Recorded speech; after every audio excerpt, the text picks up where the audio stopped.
नमस्कार साथियों, जय हिंद, वंदे मातरम। आप सभी का एक बार फिर से बहुत बहुत स्वागत है आपके अपने YouTube चैनल एग्जाम ट्रिक।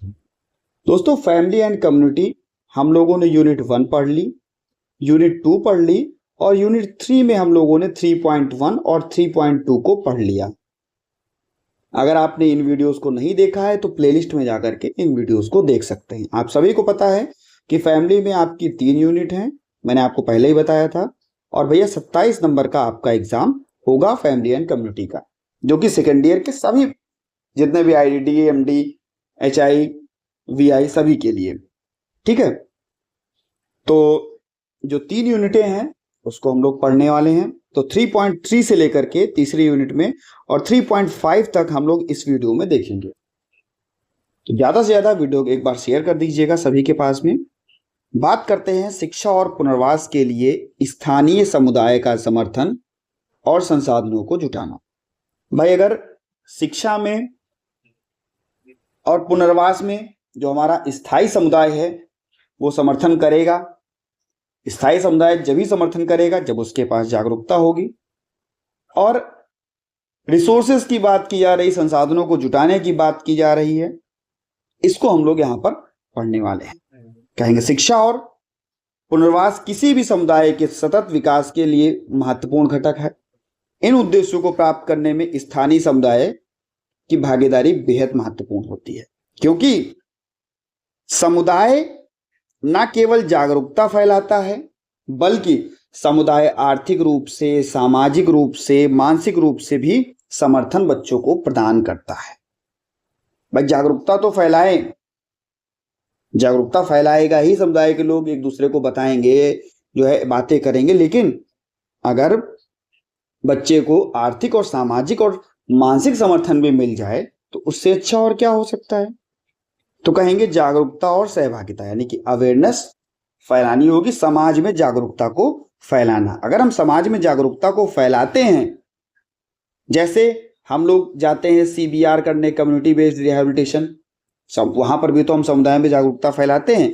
किसी भी सामुदायिक कार्यक्रम का आयोजन करते हैं, किसी भी कार्यशाला का आयोजन करते हैं, किसी भी जनसभा का आयोजन करते हैं, इसमें होता क्या है, लोगों को जागरूकता फैलती है, लोग जो है जागरूक होते हैं, ठीक है, आगे बढ़ते हैं, एक लोग दूसरे लोगों की सहायता करते हैं। स्थानीय नेताओं और संगठनों की भागीदारी, भाई NGOs खोले जाते हैं इसीलिए तो, जो नॉन प्रॉफिटेबल होते हैं, नॉन गवर्नमेंट ऑर्गेनाइजेशन होते हैं, ये समुदाय में रह करके लोगों को आगे बढ़ाने के लिए ही तो प्रेरित करते हैं, जो उनकी आवश्यकता होती है उनको पूरा करते हैं।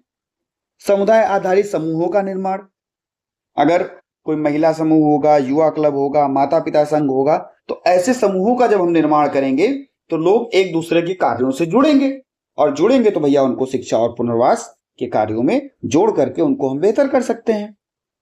मोबिलाइजेशन, यानी कि आर्थिक संसाधनों का को जुटाना। भाई, आर्थिक संसाधन आपको लगता है कि हो सकता है जो है समाज में कोई ऐसा परिवार हो जिसके पास पैसे की दिक्कत हो, और वो उसके घर में अगर दिव्यांग बच्चा भी आ जाए तो उसके लिए भैया अगर स्थानीय दान और योगदान दे दिया जाएगा, धनराशि देना, कोई सामग्री देना, सेवाएं प्रदान करना, तो समुदाय अच्छा हो जाएगा, लोग अच्छे हो जाएंगे, बेहतर हो जाएंगे।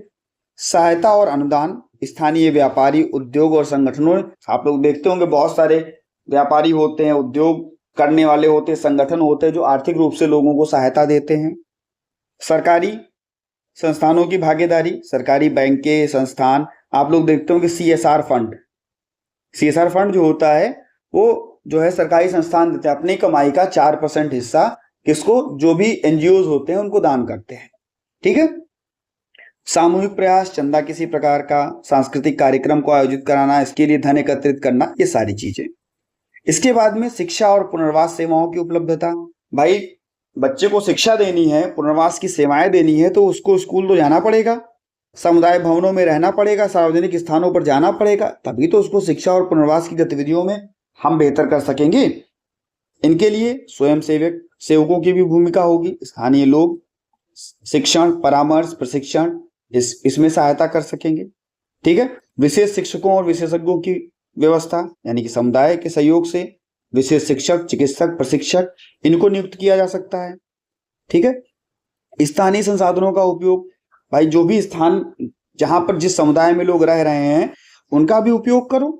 जब उनका उपयोग करोगे तभी तो लोगों तक शिक्षा पहुंचेगी, पुनर्वास पहुंचेगा। भाई खाली भवन हुआ, खेल का मैदान हुआ, सांस्कृतिक केंद्र हुए, इनका सबका उपयोग करो।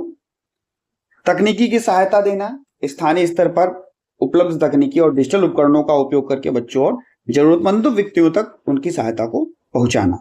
कुटीर उद्योग यानी कि खेती उद्योग, हस्तशिल्प जैसी गतिविधियों के माध्यम से पुनर्वास को बेहतर करना।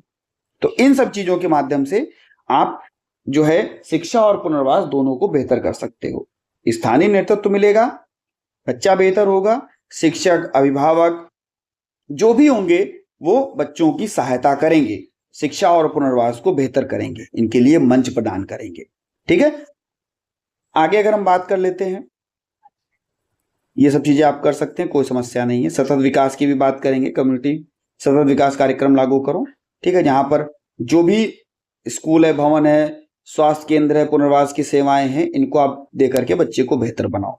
ठीक है। ये सब चीजें आप कर सकते हैं। इससे क्या होगा, ये सभी सहयोग से आप उचित शिक्षा, पुनर्वास और इसको जो है आप अधिक प्रभावशाली बना सकते हैं। अधिक प्रभावशाली आप बनाएंगे तो भैया इससे क्या होगा, सकारात्मक प्रेरणा वातावरण तैयार हो सकेगा। ठीक है। ठीक है भैया, इससे सकारात्मक प्रेरणा और पुनर्वास जो है वो प्रदान होगा। इससे शिक्षा और पुनर्वास की सेवाएं हर वक्त तक पहुंच सकेंगी। भाई ऐसा नहीं है कि हम किसी भी वर्ग को पीछे छोड़ दें, हर वर्ग तक, हर घर तक शिक्षा और पुनर्वास की सेवाएं पहुंच सकेगी। इसमें न केवल व्यक्ति का विकास होगा बल्कि समाज में भी समावेशिता और सहभागिता और समानता बढ़ेगी। ठीक है भैया। अब हम लोग जान लेते हैं आंगनवाड़ी और अन्य सरकारी एजेंसियों के साथ सहयोग को सुगमता बनाना।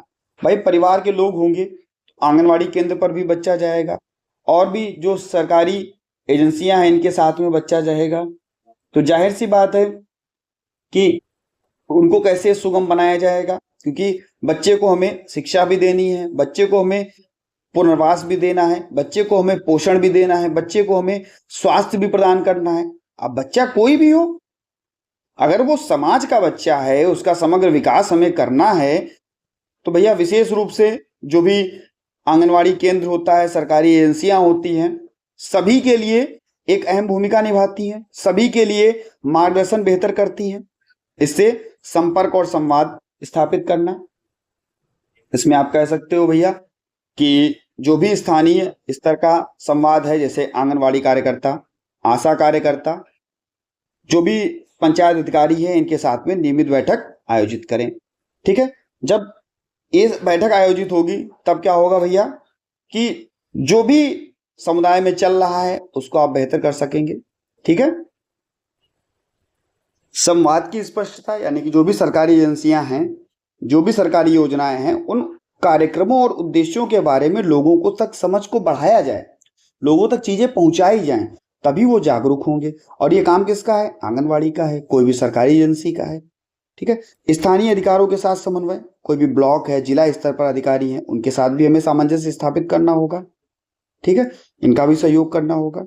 आंगनवाड़ियों और सेवाओं का उपयोग, भाई आंगनवाड़ियों की सेवाएं अगर जो भी, क्योंकि आंगनवाड़ी में जब बच्चा जाता है तो उसे पोषण भी मिलता है, स्वास्थ्य सेवाएं भी मिलती हैं, तो आंगनवाड़ी केंद्रों का उपयोग किया जाए जहां पर बच्चे को शिक्षा भी मिल सके। भाई छोटा बच्चा है, आंगनवाड़ी केंद्र पर जाएगा, उसे शिक्षा मिलेगी, पोषण भी मिलेगा, खाने पीने की भी चीजें मिलेंगी। साथ ही साथ समुदाय के लिए संसाधन केंद्र, वहां पर आपको जो है माता और बच्चे के लिए जो है सारी चीजें मिलती, जागरूकता भी आपको प्रदान की जाती है, पुनर्वास सेवाएं भी वहां पर आपको प्रदान की जाती हैं। इन सभी चीजों की गतिविधियां कराई जाएंगी। विशेष बच्चों के लिए समर्थन, आंगनवाड़ी कार्यकर्ता हैं तो उन बच्चों को पहचान करके उनको पुनर्वास तक बेहतर बनाएं, आगे बढ़ाएं।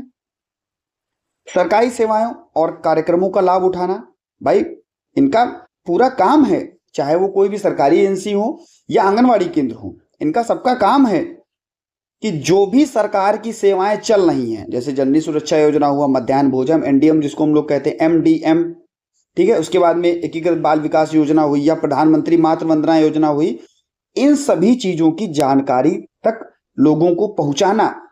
भाई बहुत लोगों को यही नहीं पता होता कि क्या कोई योजना चल रही है जो हमारे समुदाय में हमारे लिए इंपॉर्टेंट है। कार्यक्रमों में सामुदायिक भागीदारी, सरकारी एजेंसियों द्वारा चलाए जा रहे स्वास्थ्य शिविर, टीकाकरण अभियान और पोषण सप्ताह जैसे कार्यक्रमों में समुदाय की भागीदारी बढ़ाना। अनुदान और सहायता प्राप्त करना, शिक्षा और पुनर्वास के लिए सरकारी अनुदानों और परियोजनाओं के लाभ को उठाना और सही प्रतिक्रियाएं अपनाना। ठीक है। इसके बाद में प्रशिक्षण और क्षमता का निर्माण। भाई अगर आंगनवाड़ी कार्यकर्ताओं को प्रशिक्षित किया जाएगा, भाई उनको बताया जाएगा कि दिव्यांगता को आप कैसे पहचान सकते हैं, प्रारंभिक शिक्षा में आप क्या करेंगे, पोषण कैसे देंगे, तो वो भी अच्छे होंगे। और जब वो अच्छे होंगे तो जाहिर सी बात है हमारे बच्चों को अच्छी चीजें मिलेंगी। समुदाय प्रशिक्षण कार्यक्रम, समुदाय में जो भी लोग हैं, स्वयंसेवी संगठन हैं, सरकारी एजेंसियां हैं, ये अगर लोगों को प्रशिक्षित करें और जो आदान प्रदान है, भाई एक व्यक्ति दूसरे व्यक्ति को चीज बताएगा तो एक संगठन दूसरे संगठन को अगर चीजें बताए, उनके बीच जो है चीजें, अनुभव और संसाधन को साझा कर सके, सबसे अच्छी बात है। सामुदायिक भागीदारी सुनिश्चित कराना, स्थानीय नेतृत्व को बढ़ावा देना, जैसे कि आंगनवाड़ी केंद्रों के कार्यक्रमों में पंचायत सदस्यों और स्थानीय नेताओं की भागीदारी सुनिश्चित करना। अगर वो सुनिश्चित होंगे तो भैया आगे बढ़ेगा अपना समाज। स्वयंसेवी समूहों का निर्माण, भाई महिला हुआ, युवा हुआ, ये सब मिल करके एक समूह बना सकते हैं और जो भी सेवाएं हैं उनको, उनके लिए बच्चे को प्रेरित कर सकते हैं कि जाओ भाई समूह में कार्य करो और उनको वहां तक पहुंचाओ। समस्याओं की पहचान और समाधान जरूरी है। भाई अपने समाज में कोई भी हो, स्थानीय समुदाय की चुनौतियां यही होती हैं कि लोग वहां तक नहीं पहुंच पाते, सरकारी सेवाओं तक नहीं उनको पता होता, तो वहां तक भैया पहुंचाओ। निगरानी और मूल्यांकन बहुत जरूरी। भाई जब तक आप मॉनिटरिंग नहीं करोगे, इवेल्युएशन नहीं करोगे, तब तक आप क्या जान पाओगे कि क्या काम हुआ, कैसे हुआ, कहां तक पहुंचा, जो है हमने जो फीडबैक लिया वो कितना प्रभावशाली था बच्चों के लिए। तो ये सभी जो है आपको चीजें करनी पड़ेंगी और आपको एक लक्ष्य बनाना पड़ेगा कि बच्चे को हमें शिक्षा कहां तक प्रदान करनी है, स्वास्थ्य कहां तक प्रदान करना है, पुनर्वास की सेवाएं कैसे उसको देनी है, उसका लक्ष्य आपको बनाना पड़ेगा। तभी जो है आंगनवाड़ी केंद्र और जो भी सरकारी एजेंसियां हैं आगे बढ़ पाएंगी। ठीक है। सामुदायिक परियोजनाओं का क्रियान्वयन, जो भी सामुदायिक परियोजनाएं आंगनवाड़ी केंद्रों पर चल रही हैं, सरकारी एजेंसियों पर चल रही हैं, उनका भी तो कार्यक्रम आयोजित करना पड़ेगा। स्वास्थ्य शिविर हुआ, महिला सशक्तिकरण कार्यशाला हुआ, बाल सुरक्षा कार्यक्रम हुआ, इन सब चीजों का आयोजन करना है। संसाधनों का उपयोग साझा करना, आंगनवाड़ी केंद्र पर सरकारी एजेंसियों के कार्यालयों को सामुदायिक गतिविधियों के लिए साझा और संसाधन केंद्र के रूप में उपयोग करना। ठीक है। इससे बच्चे की शिक्षा, कुपोषण, दिव्यांगता, इन सब पर जो है आंगनवाड़ी काम करके जो है उनको अच्छा बना सकती हैं, समाज में समावेशन ला सकती हैं, एक अच्छा सहयोग का माहौल ला सकती हैं। भाई आंगनवाड़ी कार्यकर्ता और सरकारी एजेंसियां जो हैं अगर अच्छे काम को करें, सभी वर्गों को बेहतर बनाएं, सभी जो है कमजोर समूहों को भी उसमें शामिल करें, सभी वर्गों में उनको वंचित ना रखें, तो इससे अच्छा और क्या हो सकता है। ठीक है। उनको जागरूकता, संवेदनशीलता को बढ़ावा देना और भेदभाव को खत्म करना, पूर्वाग्रह को खत्म करना, ऐसी चीजें करनी पड़ेंगी। तभी क्या है, हमारी आंगनवाड़ी केंद्र और सरकारी एजेंसियां मिलकर के सभी लोगों को शिक्षा, स्वास्थ्य और पुनर्वास की एक नई दिशा प्रदान कर सकेंगी। ये क्या होगा, इससे सशक्त वातावरण का निर्माण होगा, लोग सशक्त बनेंगे, शक्तिशाली बनेंगे और भैया एक अच्छा प्रयास हो पाएगा। इससे समावेशी और सशक्त समाज का जो है निर्माण होगा। ठीक है। 3.5 की बात कर लेते हैं, दिव्यांग बच्चों और उनके परिवारों के अधिकारों की सुरक्षा। भाई आप लोग जानते होंगे, फर्स्ट ईयर में ही आपने पढ़ा होगा पीडब्ल्यूडी एक्ट। पीडब्ल्यूडी एक्ट क्या कहता था, दिव्यांग बच्चों को समान अवसर दिया जाए, समान योग्यता दी जाए। ठीक है। कहा जाता था equal opportunity, full participation, protection of right, उनके अधिकारों का भी संरक्षण किया जाए। तो दिव्यांग बच्चों का और उनके माता पिता के अधिकारों की सुरक्षा यहां पर हम लोग बात करेंगे 3.5 में। और उससे पहले एक छोटी सी सूचना आप सभी के लिए, छोटी सी भैया सूचना ये है, अगर आप डीएड स्पेशल एजुकेशन आईडीडी के बच्चे हैं, आईडीडी के छात्र हैं, सेकेंड ईयर के छात्र हैं, तो आपके लिए एक इंपॉर्टेंट क्वेश्चन आंसर्स की सभी सब्जेक्ट की, सभी 7 के 7 सब्जेक्ट की आपको पीडीएफ मिलेगी, जिसमें केवल और केवल हिंदी लैंग्वेज में ही आपके क्वेश्चन और आंसर होंगे। और ये क्वेश्चन आंसर आपके प्रीवियस ईयर क्वेश्चन पेपर से होंगे। यानी कि जो पिछली बार आ चुके हैं और जिनमें आने की संभावना रहती है, ऐसे क्वेश्चन आंसर्स आपके होंगे। इसके लिए आप इसको ले सकते हैं 299 में, इसकी पीडीएफ सभी 7 के 7 सब्जेक्ट की पीडीएफ 299 में आपको मिलेगी। ऑफर सीमित समय तक है। कहां पर आप ले सकते हैं? 9118182056 पर आप व्हाट्सएप मैसेज करके इसको प्राप्त कर सकते हैं। चलिए भैया 3.5 पर बात कर लेते हैं। तो कहेंगे दिव्यांग बच्चों और उनके परिवारों के अधिकारों की सुरक्षा करना एक समावेशी और संवेदनशील समाज का निर्माण करने के लिए अत्यंत महत्वपूर्ण है। अगर एक अच्छे समाज का निर्माण करना है तो दिव्यांग बच्चों को और उनके परिवारों के अधिकारों का भी हमें संरक्षण करना पड़ेगा, उन्हें संपूर्ण भागीदारी देनी पड़ेगी, उनके अधिकारों का संरक्षण जरूरी है। इसके लिए केवल ये नहीं कि भाई उनको शिक्षा में अच्छा कर दिया जाए, उनको शिक्षा में जो है हम समान अवसर दे दें, उनके विकास में समान अवसर दे, नहीं भैया, हर एक जगह पर सामाजिक, आर्थिक, मानसिक हर एक जगह पर बच्चे को समर्थन देना पड़ेगा, माता पिता को समर्थन देना पड़ेगा। इससे क्या होगा? हमें क्या करना पड़ेगा? लोगों तक अवेयरनेस फैलानी पड़ेगी, जागरूकता को बढ़ाना पड़ेगा।